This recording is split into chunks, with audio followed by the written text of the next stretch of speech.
this video, I will show you how to delete your Exodus wallet. So first of all, open up your Exodus wallet app and from there navigate to the tab all the way at the bottom right. And from here, we're going to click on settings. And once we scroll down in settings, we can see all the way at the bottom, delete wallet. And in order to delete it, you're simply going to click on delete wallet. And then it will ask you if you are sure. And please be aware that this will remove your wallet and all of your transaction history.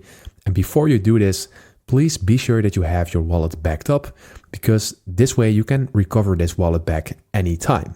And with backing up, I mean basically by storing your recovery phrase somewhere safe, because if you have your recovery phrase, you can basically recover or restore your wallet at any time by clicking on this option, or when you download the app again, you will just be able to paste in this 12-word recovery phrase. So that is the thing that you need to do before you decide to delete your wallet. And if you are sure with everything, then just click on delete wallet at the bottom and then your deletion will be finalized. So that is how you do it. I hope this video helps you out. Please leave a like and consider subscribing, and then I'll see you in the next one.